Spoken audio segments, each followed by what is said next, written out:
Hello class 10th। I think कि आप सब लोग बहुत अच्छे होंगे और अपने घरों में सुरक्षित होंगे। बेटा हम 5th चैप्टर कर रहे थे, दैट इज़ अरिथमेटिक प्रोग्रेशन। ये बहुत ही अच्छा चैप्टर है और इसमें मैंने इसका फर्स्ट फॉर्मूला आपको बताया था जो कि एनथ टर्म ऑफ एपी निकालने के लिए होता है, और उसी से बेस क्वेश्चन, उसी पर बेस क्वेश्चन हम कर रहे थे एक्सरसाइज नंबर 5.2। और इसके कुछ क्वेश्चन, 4 क्वेश्चन मैंने आपको कल डिस्कस किए थे इसके, और नेक्स्ट 4 हम आज डिस्कस करेंगे। बहुत ही अच्छे क्वेश्चन है। अब यहाँ से थोड़ा सा क्वेश्चंस का स्टैंडर्ड अच्छा हो रहा है, तो ऐसे ही क्वेश्चन एग्जाम में आते हैं। ठीक है, तो ये 5th का सेकंड पार्ट है जिसमें कि 2 पार्ट थे। मैंने सेकंड पार्ट आपको समझाने के लिए लिया है, फर्स्ट पार्ट आप खुद करेंगे। इसको आप समझ लेंगे तो फर्स्ट आपको ईजीली आ जाएगा। तो पहला क्वेश्चन है, find the number of terms in each of the following AP. ठीक है, तो इस एपी में कितने टर्म्स हैं ये बताना है। तो अगर कितने टर्म्स पूछ रहा है, नंबर ऑफ टर्म्स पूछ रहा है, नंबर ऑफ टर्म, जहाँ पर भी नंबर ऑफ टर्म की बात आएगी वहाँ पर आप बिल्कुल ध्यान रख लेंगे कि आपको एन फाइंड करना है। ठीक है, एन का मतलब ही नंबर ऑफ टर्म्स होता है। और एक बात ध्यान रखने की है कि जब एपी में लास्ट में कोई नंबर दिया हो, जनरली एपी लिखकर आगे डैश डैश डैश करके छोड़ दिया रहता है, लेकिन अगर लास्ट वाला टर्म दिया है तो इसका मतलब ये लास्ट टर्म है, यानी कि ये जो है ये ए एन की वैल्यू है। ठीक है, तो ए एन आपको गिवन है -47। और एपी में अगर हम ध्यान देंगे तो हमको बाकी चीज़ें पता चल जाएंगी। जैसे फर्स्ट टर्म हमको दिख रहा है कि फर्स्ट टर्म ए = 18 है। उसके अलावा डी निकाल लेंगे हम। डी आप क्या करेंगे, सेकंड टर्म में से फर्स्ट टर्म माइनस करेंगे, यानी कि 15 होल 1/2 में से 18 आप माइनस करेंगे, यानी कि 15 2 जा 30,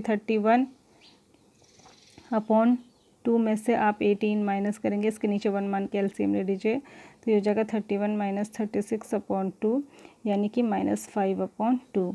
तो डी आपको हो गया -5/2। तो आपको डी पता चल गया। ठीक है, आपको ए पता चल गया, आपको ए एन पता है। अब फॉर्मूला लगाएंगे, एक ही फॉर्मूला आपने अब तक पढ़ा है वही लगाना है। A N = A + n-1 into D. ठीक है, ए एन ये लास्ट वाला टर्म है, मैंने आपको बता दिया जहाँ ए पी ख़त्म हो रही है। 47 = ए हो जाएगा 18 प्लस एन तो फाइंड ही करना है, n-1 इंटू यहाँ डी की वैल्यू आप ब्रैकेट में रखेंगे क्योंकि माइनस में है। ठीक है, ये इधर ले जाएंगे 18 को, जब आप इधर ले जाएंगे तो 18 माइनस में हो जाएगा इधर, और इधर आपका बचेगा n-1 इंटू -5/2। ठीक है, तो ये हो जाएगा माइनस का 65 = n-1 इंटू -5/2। जब इस 5/2 को आप इधर लाएंगे तो ये अपॉन में जाएगा, और अपॉन में जाएगा तो फ्रैक्शन उल्टा होके मल्टीप्लाई हो जाएगा। तो ये हो जाएगा -65 × 2/-5, माइनस से माइनस कैंसिल हो जाएगा, और ये 5 से 65 जो है 13 जा कैंसिल हो जाएगा, और यहाँ रहेगा n-1। तो 13 2 जा 26 = n-1। 1 को इधर ले जाके प्लस कर दीजिए तो n की वैल्यू आ जाएगी 26 + 1, यानी कि 27। इसका मतलब ये हुआ कि इस एपी में कितने टर्म्स हैं, 27 टर्म है, 27 टर्म्स है, और 27वें नंबर का टर्म ही ये है। ठीक है, ये लास्ट टर्म है क्योंकि। अब हम नेक्स्ट क्वेश्चन पर आते हैं। नेक्स्ट क्वेश्चन बहुत अच्छा क्वेश्चन है और बहुत इजी है। ऐसे क्वेश्चन बहुत बार एग्जाम में आता है, बोर्ड का एग्जाम में ऐसा क्वेश्चन देखा गया है, रेपिटेटिवली आता है ये। Check whether -150 is a term of the AP this, कि ये चेक करिए कि जो एपी दी है इसका कोई टर्म -150 भी होगा या नहीं होगा। ठीक है, जहाँ पर ये चेक करना होता है, कोई टर्म दिया रहता है और ये पूछता है कि ये टर्म इस एपी का है या नहीं है, वहाँ पर ध्यान रखेंगे। बहुत ये कीवर्ड्स हैं जो आपको बिल्कुल ध्यान में रखने हैं, की पॉइंट्स हैं, कि वहाँ पर भी आपको जो है एन फाइंड करना है। ठीक है, एन फाइंड करना है, और इसमें कंडीशन होती है एन अगर कोई होल नंबर आता है, होल नंबर माने पूरा नंबर आता है, तब तो ये जो दिया गया नंबर होगा ये इस एपी का नंबर होगा, इस एपी में कहीं ना कहीं पे आएगा। लेकिन अगर एन कोई फ्रैक्शन आता है जो कि होल ना हो, पूरा नंबर ना हो, जैसे 1/2, 3/2, 5/2 या कुछ भी फ्रैक्शन, तो फिर ये टर्म जो है इस एपी का नहीं है। ठीक है, और ये जो दिया है इसको आप ए एन की जगह रखते हैं। ठीक है, तो अब आपको बाकी चीज़ें आप लिख लेंगे। ए एन आपका -150 हो गया। ठीक है, ए आपका दिख रहा है एपी में 11 है फर्स्ट टर्म। डी आपको पता ही है, सेकंड टर्म में से फर्स्ट माइनस करके निकालेंगे -3, और एन आपको कैलकुलेट ही करना है। ठीक है, तो हमको ये चेक करना है एन निकाल के कि एन पूरा नंबर होल नंबर आ रहा है कि फ्रैक्शन आ रहा है। ठीक है, तो हम फॉर्मूला लगाएंगे, एक ही फॉर्मूला आपने अब तक पढ़ा है, A + n-1 इंटू डी। ठीक है, ए एन की जगह आप रख लेंगे -150 = ए की जगह आप रखेंगे 11 प्लस और n-1 इंटू डी कितना है -3, ठीक है। तो ये इधर ले जाएंगे आप -150, 11 को इधर ले जाएंगे तो -11 हो जाएगा, यहाँ हो जाएगा n-1 इंटू -3 और ये हो जाएगा माइनस का 161 और इक्वस टू n-1 इंटू, मैं स्टेप बाय स्टेप ही आपको बता दे रही हूँ, ये -161 के इधर मल्टीप्लाई में है तो ये इधर 3 ले जाएंगे तो इधर डिवाइड में चले जाएगा और इक्वस टू n-1, ठीक है। तो ये हो जाएगा 161/3, इस 1 को इधर लाएंगे तो +1 हो जाएगा और इक्वस टू n, इसमें एलसीएम लेंगे तो ये हो जाएगा 161 + 3/3 इक्वस टू n, ठीक है। तो ये हो जाएगा 164/3 इक्वस टू n। आप इसको सॉल्व करेंगे तो देखेंगे कि ये जो है ये पूरा 3 से डिवाइड नहीं होता है, यानी कि इसको सॉल्व करके कोई भी होल नंबर नहीं आएगा, ये एक फ्रैक्शन ही रहेगा, फ्रैक्शन में ही रहेगा, पॉइंट में आएगा। तो इसका मतलब -150 जो है वो इस AP का कोई नंबर नहीं होगा, कोई भी टर्म नहीं होगा। तो आंसर होगा no, -150 is not a term of this AP because the value of n is fraction, ठीक है।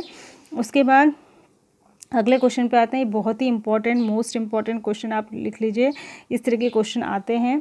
Find the 31st term of an AP whose 11 term is 38 and 16 term is 73, ठीक है। एक AP है, AP आपको नहीं दी गई है, बस आपको हिंट में ये दिया गया है क्वेश्चन सॉल्व करने के लिए कि उस AP का जो 11 टर्म है, यानी कि जो A11 की वैल्यू है वो 38 है और जो 16 टर्म है, जो A16 की वैल्यू है वो जो है आपकी, जो A16 की वैल्यू है वो आपकी जो है वो कितनी है, 73 है, ठीक है। तो ये तो खाली मतलब टर्म में ऐसे दिखाते हैं, वैसे AP की लैंग्वेज में 11th टर्म का मतलब है A + 10D। मैंने बताया था आपको जो से नंबर का भी टर्म लिखना होता है उसमें जैसे ये 11th है तो एक कम करके D आएगा, ठीक है। ऐसे ही ये 16th नंबर का टर्म है तो ये हो गया A + 15D, ठीक है।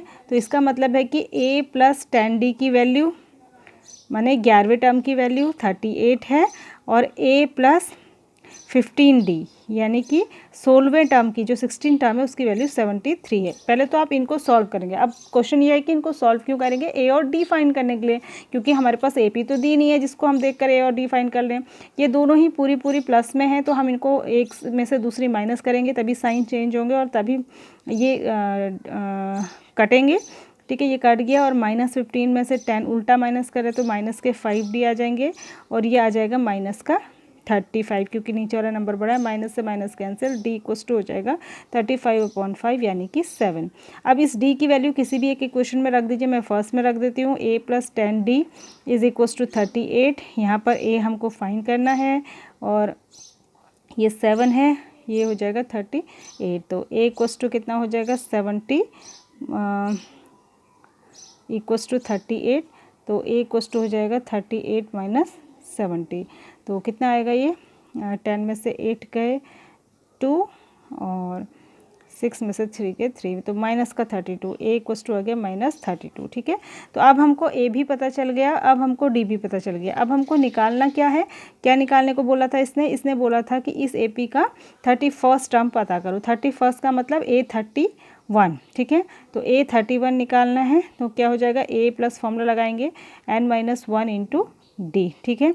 तो ये क्या हो जाएगा, A अभी आपने -32 निकाला प्लस n-1, n 31st है n, यहाँ पर जो होता है वही n होता है ना, इंटू D है 7, ठीक है। तो ये हो जाएगा -32 और प्लस ये हो जाएगा 30 हो जाएगा, ये 30 और 210 हो जाएगा, ठीक है, 210। और इसमें से अगर आपको ये 32 माइनस होंगे तो बचेगा प्लस का 178, आई थिंक इतना ही बचना है, 10 में से 2 8 और हाँ, ठीक है। तो यानी कि इस AP का जो 31st टर्म है उसकी वैल्यू कितनी हो जाएगी, 178 हो जाएगी। आई थिंक कि आप समझ गए। अब नेक्स्ट क्वेश्चन की तरफ बढ़ते हैं। नेक्स्ट क्वेश्चन है आपका, ये भी बहुत इंपॉर्टेंट क्वेश्चन है, इंपॉर्टेंट क्वेश्चन, इसको इंपॉर्टेंट मार्क कर लीजिए। An AP consist of 50 terms, ठीक है। इसमें ये कह रहा है कि जो AP है उसमें पूरे टर्म जो है वो 50 है। ध्यान देंगे, क्वेश्चन को ट्विस्ट करके पूछता है, लैंग्वेज को चेंज करके। Of which third term is 12, जिसमें से जो थर्ड टर्म है, थर्ड टर्म का मतलब A + 2D वो तो है 12, थर्ड टर्म वैसे A3 से दिखाते हैं और वैसे AP की टर्म में इसको A+2D लिखेंगे क्योंकि थर्ड 3 है तो यहाँ पे 2D आ जाएगा। और उसके बाद कह रहा है and the last term is 106। देखो यहीं पर ट्विस्ट है, लास्ट टर्म कौन सा है, टर्म कितने हैं टोटल 50, तो ये इसको ऐसे भी कह सकता था कि उसका 50th टर्म जो है 106 है, लेकिन इसने थोड़ा सा घुमाने के लिए और आपकी माइंड को चेक करने के लिए बोल दिया कि लास्ट टर्म 60 है। तो लास्ट टर्म से हमें खुद ही समझ लेना चाहिए कि 50th टर्म 6 ये इतना है, ठीक है, क्योंकि लास्ट टर्म 50th ही तो होगा क्योंकि टोटल टर्म ही 50 है। तो यानी कि जो A50 की वैल्यू है, A50 को ऐसे कैसे लिखेंगे, A+49, एक कम करके D इज इक्वल्स टू 106 है। तो कह रहा है कि इसका 29th टर्म फाइंड करिए, ठीक है। तो वही करेंगे जो पिछले क्वेश्चन में करा था, इन दोनों को सॉल्व करके पहले आप A और D की वैल्यू निकालेंगे, माइनस कर दीजिए इसको, तो ये कट गया, तो 49 में से 2 गए तो ये आ जाएगा 47D नेगेटिव में इज इक्वल्स टू, यहाँ से आ जाएगा 494 आई थिंक आएगा, ये भी माइनस में ही आएगा, माइनस वाला नंबर बड़ा है तो D इक्वल्स टू हो जाएगा यहाँ पे -94 अपॉन -47, माइनस से माइनस कैंसिल तो 2 आ गया, ठीक है। अब D की वैल्यू पहली इक्वेशन में रख देंगे, पहली इक्वेशन थी A+2D equals to 12, A+2 into D की वैल्यू 2A इक्वल्स टू 12, तो A इक्वल्स टू हो जाएगा 12, ये 4 इधर जाके माइनस हो जाएगा, ठीक है, तो 8, तो A की वैल्यू कितनी आ गई 8। अब A भी पता चल गया और D भी पता चल गया। अब क्या निकालना है, 29th टर्म यानी A29 निकालना है, ठीक है। तो A29 कितना हो जाएगा, A+n-1 यानी n कितना है 29, यानी कि 29 - 1 इंटू D, ठीक है, ये रख लेंगे। तो A की वैल्यू अभी आपने 8 निकाली, प्लस ये 29 में से 1 गया तो 28 बचेगा और D कितना है 2, ठीक है। तो ये हो जाएगा 8 + 56 64, तो 64, तो यानी कि A29 जो इसका 29th टर्म है उसकी वैल्यू हो गई 64। आई थिंक कि इतना आप समझ गए होंगे। इन क्वेश्चंस को आप करिए, ऐसे ही कुछ क्वेश्चंस आगे भी होंगे जिनको कि हम बाद में डिस्कस करेंगे, ठीक है। और अगर कोई क्वेरी रहती है तो आप जो है वीडियो पे कमेंट करिए, मैं उसको वहाँ आंसर कर दूँगी। Thank you.